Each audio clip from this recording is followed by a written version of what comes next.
Hello guys, ഇന്നൊരു കുട്ടി വ്ളോഗായിട്ടാണ് വന്നിട്ടുള്ളത്. അപ്പോൾ ഇന്ന് പറശ്ശിനിയിലേക്കാണ് യാത്ര. അപ്പോൾ പറശ്ശിനിയിലേക്ക് പോയിട്ട് കുറേയായി, മുത്തപ്പനൊക്കെ കണ്ടിട്ട് കുറേ നാളായി. അപ്പോൾ പറശ്ശിനിയിലേക്കാണ് പോയത്. അപ്പോൾ ക്രിസ്മസിൻ്റെ അവധി ആയതിന് നല്ല തിരക്കുണ്ടായിരുന്നു അവിടെ. അപ്പോൾ ഇതൊക്കെയായിരുന്നു അവിടുത്തെ വഴിപാട് എന്ന് പറയുന്നത്. അപ്പോൾ അതിനുശേഷം നമ്മൾ അമ്പലത്തിലേക്ക് പോയി. അപ്പോൾ ഇതാണ് അമ്പലത്തിൻ്റെ പുറത്തു നിന്നുള്ള വ്യൂ. അപ്പോൾ ഇതിൻ്റെ അകത്തേക്ക് കയറുന്നതിന് മുമ്പ് നമ്മൾ ആ മുന്നിൽ കാണുന്ന പുഴയിൽ നിന്ന് നമ്മൾ കാല് കഴുകിയിട്ട് വേണം അകത്തേക്ക് കഴുകാൻ. അപ്പോൾ നമ്മൾ കാലൊക്കെ കഴുകി എന്നിട്ട് അകത്തേക്ക് കയറി.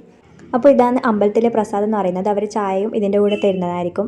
പിന്നെ ചായയും കടിയും മാത്രമല്ല പ്രസാദമായിട്ടുള്ളത്. അവിടെ ഉച്ചക്ക് ഫുഡും ഉണ്ട്. അപ്പോൾ നമ്മൾ ഫുഡ് കഴിക്കാൻ വേണ്ടിയിട്ട് പോയിക്കൊണ്ടിരിക്കുകയായിരുന്നു. വലിയ ക്യൂ ഉണ്ടായിട്ടില്ല.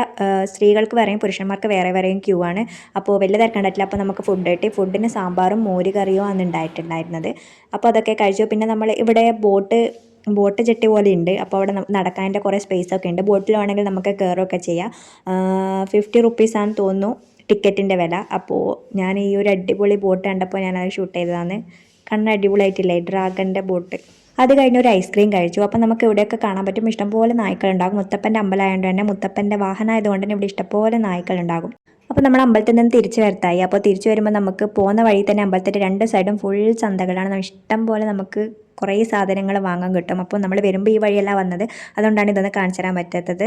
അമ്പലത്തിൽ നിന്നും കുറേ സ്റ്റെപ്പ് കയറിയിട്ട് വേണം നമുക്ക് പറശ്ശിനി സ്റ്റാൻഡിലെത്താൻ വേണ്ടിയിട്ട്. അപ്പോൾ സ്റ്റാൻഡിലെത്തി അപ്പോഴാണ് നമ്മൾ അറിഞ്ഞത് കണ്ണൂർ ബസ് മിന്നൽ പണിമുടക്കാണെന്ന്. അപ്പോൾ നമ്മളൊരു വണ്ടി പിടിച്ചിട്ടാണ് വീട്ടിലേക്ക് വന്നത്.